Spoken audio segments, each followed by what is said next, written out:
Hi hello எல்லோரும் எப்படி இருக்கீங்க? எல்லாருக்கும் ஆடிப்பெருக்கு நல்வாழ்த்துக்கள்ங்க. இன்றைக்கி ஆடிப்பெருக்குக்கான ஒரு குட்டி மினி விளாக் தாங்க பார்க்க போகிறோம். இது ரொம்ப லென்த்தியாலாம் இருக்காதுங்க, ரொம்ப ஷார்ட்டான வீடியோ தான்.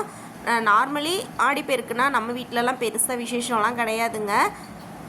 ஃபுல் வீடியோவை ஸ்கிப் பண்ணாமல் பாருங்கள். நான் நெய் வைத்தியம் பண்ணுறதுக்காக நான் முத நாளே கடலையை ஊற வச்சுட்டேன். ஊற வச்சு அதையுமே வேக விட்டுட்டு சாப்பாட்டுக்கு அரிசி பருப்பு எல்லாமே வேக விட்டுட்டு சரி வாசல் தெளிச்சிட்டு வந்துடலான்னு வெளியே வந்து பார்த்தா நேற்றுக்கு பிடிச்சி வச்ச தண்ணி இருந்துச்சு. அந்த தண்ணியை கொஞ்சமாக செடிக்கு ஊற்றிட்டு அதே தண்ணியில் படியெல்லாம் கழுவி விட்டுட்டு வாசலெல்லாம் தெளிச்சிட்டேன். வாசல்லாம் தெளிச்சுட்டு சரி குட்டி கோலத்தை போட்டுடலாம் அப்படின்னு சொல்லிட்டு பிளானிங்கை போட்டுட்டு வந்தால் அழகாக வெளியில் இந்த பறவைகள்லாம் கத்திட்டு காலையிலேயே ஒரு அருமையான ஒரு காட்சியாக இருந்துச்சு.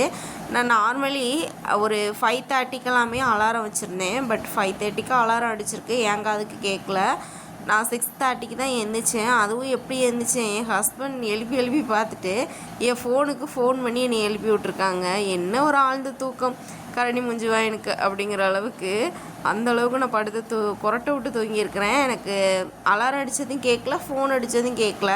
ஒரு கட்டத்துக்கு மேலே 10 டைமுக்கு மேலே அடித்ததுக்கப்புறம் தான் ஏதோ சத்தம் கேட்குது அப்படின்னு எழுந்துச்சி பார்த்தா ஃபோன் அடிச்சிட்ருக்கு.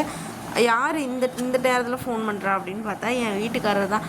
பக்கத்தில் இருந்துகிட்டே ஃபோன் பண்ணுறாரு அப்படின்னு சொல்லிட்டு தான் எழுந்திரிச்சு பார்த்தா உன்னை எழுப்பி பார்த்துட்டு எழுப்ப முடியாதனால நான் உனக்கு ஃபோன் பண்ணி எழுப்பி விட்ருக்கிறேன்டி அப்படின்னு என்னை கேவலப்படுத்துகிறாங்க காலையிலே. சரின்னு அந்த ஒரு மூட்லேயே தான் எழுந்திரிச்சு சரி வேலையை பார்ப்போன்னு வேலையை ஸ்டார்ட் பண்ணியாச்சு. வாசல் தெளிச்சதுக்கப்புறமா கோலத்தை போடுவோன்னு சொல்லிட்டு கோலத்தை போட்டுட்டு இந்த பக்கம் வந்தால் அது வேறு மழை ஸ்டார்ட் ஆயிடுச்சு.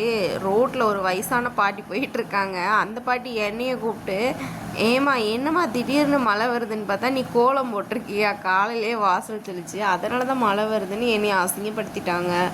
ஒரு சரி இப்படி கேவலப்படுத்துறதுக்கு சோத்தில் வசத்தை வச்சிடலாண்டா அப்படின்னு அதே மூடில் போய் ஃப்ரெஷ்அப் ஆகிட்டு குளிச்சுட்டு வந்தாச்சு. குளிச்சுட்டு வந்துட்டு என்னடா இன்னும் எந்த டிஸ்டர்பன்ஸும் எந்திக்கலையே அப்படின்னு போய் பார்த்தா அப்போ தான் ஒருத்தன் எழுந்திரிச்சி அம்மா ஹாய் குட் மார்னிங் அப்படிங்கிறான். சரின்னு அவனை கூப்பிட்டு தூக்கி உட்கார வச்சு சோஃபாவில் உட்கார வச்சு விளையாட்டு காமிச்சான். அவன் ஷாப்பிக்ஸ் எடுத்துகிட்டு எழுத உட்காந்துட்டான். எழுதுறேன்னு முட்டையாக போட்டு வைக்கிறான். சரி என்னமோ பண்ணுப்பா அப்படின்ட்டு சரி அம்மாக்காக ஒரு ரைம்ஸ் சொல்லேன் அப்படின்னு சொல்லிட்டு அவனை சும்மா போட்டு ஓட்டிக்கிட்டு இருந்தேன். பார்த்தா அழகாக க்யூட்டாக குட்டியூண்டு வாய்ஸில் ரைம்ஸ் சொன்னான். கேட்கவே அழகாக இருந்துச்சு. அதை நான் திரும்ப ஆட் பண்ணுறேன், அதை நீங்களும் கேளுங்க. சொல்லுங்கள்.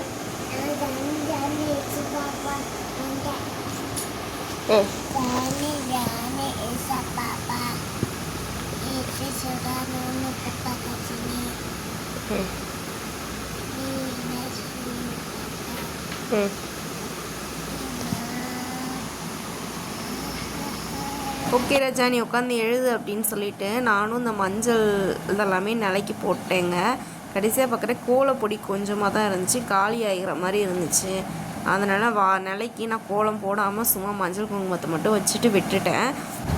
நேற்றுக்கே விளக்கு தேய்க்கலாம் அப்படின்னு சொல்லிட்டு எல்லாத்தையும் எடுத்து வச்சுட்டு அதுக்கு விளக்கு தேய்க்காமலே விட்டுட்டேன். சரி நீ காலையில் தேய்ச்சிக்கலாம் அப்படின்னு சொல்லிட்டு அப்புறம் தான் நீ காலையில் தான் நல்ல நேரம் பார்க்கும்போது 9:20 10 வரைக்கும் இருந்துச்சு. அந்த டயத்தில் தாலிக்கயிறு பிரித்து போட்டுக்கலாம் அப்படின்னு சொல்லிட்டு அந்த டயத்தில் குழந்தைங்களுமே ஸ்கூல் போயிடுவாங்க. ஸ்கூல் போயிட்டா கொஞ்சம் ஃப்ரீயாக வேலை பார்க்கலாம் அப்படின்னு சொல்லிட்டு முதல்ல குழந்தைங்களெல்லாம் ஸ்கூலுக்கு வேன் 8:30 மணிக்கு ஒரு 8:20க்கு வரும். அதனால் வேனுக்கு 2 பிள்ளைங்களையுமே அரேஞ்ச் பண்ணி கிளப்பி விட்டு அனுப்பியாச்சு.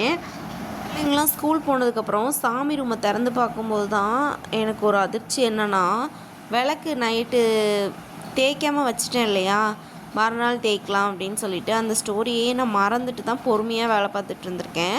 அப்புறம் விளக்கு தேய்ச்சிட்டு தானே விளக்கு பொருத்தணும் அப்படின்னு சொல்லிட்டு அவசரமாக அவ்வளோத்தையும் தேய்ச்சிட்டு வீடையும் தொடச்சி விட்டுட்டு விளக்கு பொருத்துறதுக்கு விளக்கு பொட்டெல்லாம் வச்சுட்டு சாமியெல்லாம் குளிப்பாட்டி எல்லாமே ரெடி பண்ணி வச்சுட்டேன். பக்கமாக எல்லாமே ரெடி பண்ணி வச்சுட்டு ஹஸ்பண்ட் கிட்ட உப்பு மண்டை வெல்லம் அப்புறம் மஞ்சள் இதெல்லாமே வாங்கிட்டு வாங்க அப்படிங்கிற மாதிரி சொன்னேன். அவங்களும் வாங்கிட்டு வந்தாங்க. அப்புறம் எல்லாத்தையுமே அரேஞ்ச் பண்ணி வச்சுட்டு தாலி பிரித்து கோர்க்கணும் இல்லையா, எனக்கு அந்த குட்டி குட்டி ஹோலாக இருக்கிறனால எனக்கு அது கோர்க்கவே வராது. அதனால் எப்போவுமே நான் தாலி பிரித்து கோர்த்தா என் ஹஸ்பண்ட் தான் எனக்கு கோர்த்து கொடுப்பாங்க, கோர்த்து கழுத்தில் போட்டு விடுவாங்க. அதனால் அது ரொம்ப நுணுக்கமாக பண்ணுற வேலைங்கிறதுனால நான் அந்த வேலைக்கே போக மாட்டேன். என் ஹஸ்பண்ட் தான் எப்போவுமே எனக்கு அதை பண்ணி கொடுப்பாங்க. அப்புறம் அவங்க எல்லாமே கோர்த்துட்டு இருந்தாங்க. நான் அப்படியே மேனேஜ்மெண்ட் மாதிரி அப்படியே சுற்றிட்டே இருந்தேன். சுற்றிட்டு சாமிக்கு முன்னாடி என்னென்ன வைக்கணுமோ அதெல்லாம் பார்த்து எடுத்து வச்சுக்கிட்டு இருந்தேன். நான் எப்போவுமே சாமி கும்பிடும்போது இந்த மாதிரி சாமி கும்பிடும்போது நார்மலாக சிம்பிளாக தான் நான் கும்பிடுவேன். ஏதாவது ஒரு நெய்வேத்தியம் வைப்பேன். என்னால் முடிஞ்சது அது ஒரு கடலை மிட்டாயாக இருக்கும், ஒரு சாக்லேட்டாக இருக்கும். அந்த மாதிரி எப்போவுமே வந்துட்டு எப்போ நான் விளக்கு பொருத்தினாலுமே என்னால் எது முடியுமோ அதை தான் வச்சு நான் கும்பிடுவேன். எதுவுமே இல்லாத டைம் மேரிகோல்டு பிஸ்கட் கூட வச்சு நான் சாமி கும்பிட்ருக்கேன். அந்த மாதிரி தான் இது வரைக்குமே நாங்கள் செஞ்சிட்ருக்கோம். நான் சாமி இது தான் கேட்குது அது தான் கேட்குது அப்படின்ட்டு நம்மக்கிட்ட எந்த சாமியுமே வாய் திறந்து கேட்கல. நம்மளால் முடிஞ்சது ஏதோ அதை தான் நம்ம வந்துட்டு செய்ய போகிறோம். அதே மாதிரி ஆடிப்பெருக்கு இதுக்கு எல்லாமே வந்துட்டு இப்படி தான் பண்ணணும் அப்படி தான் பண்ணணும்னு ஒரு சிலர் சொல்லுவாங்க. ஆனால் நான் அதை வந்துட்டு மெயின்டைன் பண்ண மாட்டேன். என்னால் எது முடியுமோ சாமி நம்ம எதை மனசார கொடுத்தாலும் அதை வந்துட்டு ஏற்றுக்கும். நான் இப்போது இல்லை எப்போவுமே அப்படி தான். என்னால் எது முடியுமோ நம்ம வீட்டில் என்ன இருக்கோ அதை வச்சு தான் கும்பிடுவேன். நார்மலி நம்ம வீட்டில் அரிசி பருப்பு உளுந்து எல்லாமே இருக்கும். அந்த அரிசி பருப்பு உளுந்து என்னென்ன வகை இருக்கோ இதெல்லாமே சேர்த்துக்குவேன். நான் நல்லதுமா கடையில் என்ன புதுசாக வாங்குவேன்னா மஞ்சள் தூள், அப்படியே இல்லைன்னா விரலி மஞ்சள் 50 கிராம் வாங்கிக்குவேன், போதுமானது தான். அப்புறம் ஒரு சின்ன பாக்கெட்டு சால்ட்டு கல்லுப்பு இல்லைன்னா பொடி உப்பு வாங்கிக்குவேன். அப்புறம் மண்டை வெல்லம் ஒரு 100 இல்லைன்னா ஒரு கிலோ வாங்கிக்குவேன். இதுவே ஃபார்மாலிட்டிஸ் தான். நம்மக்கிட்ட எவ்வளோ காசு இருக்கோ அது சில்லறையாகவும் இருக்கலாம், நம்ம கையில் நம்மளால் முடிஞ்ச அமௌண்ட்டாகவும் இருக்கலாம்.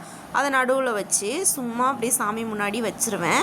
வச்சுட்டு நார்மலாக நம்ம விளக்கு பொருத்துற மாதிரி விளக்கு பொருத்தி நம்மளால் முடிஞ்ச நெய்வேத்தியம் நம்ம இன்றைக்கி கொண்டக்கடலை பாலில் கொஞ்சமாக சர்க்கரை சேர்த்து பால் வந்துட்டு சாமி முன்னாடி வச்சுருக்கேன். இவ்வளோ தான் என்னால் முடிஞ்ச நெய்வேத்தியம் அப்படின்னு சொல்லிட்டு மனசார நம்ம எது மனசார செய்கிறோமோ சாமி ஏற்றுக்கும். எனக்கு இதுதான் வேணும் அதுதான் வேணும்லாம் கேட்காது. அதனால் என்னால் முடிஞ்சது ஏதோ அதை செஞ்சுட்டு சிம்பிளாக சாமி கும்பிட்டு நம்மளோட ஆடிப்பெருக்கு பூஜையை முடிச்சாச்சு.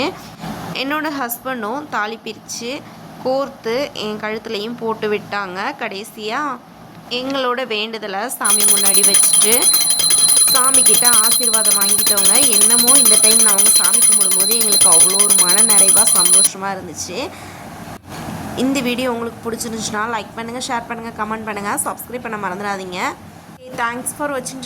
பாய். இன்னொரு வீடியோவில் பார்க்கலாம்.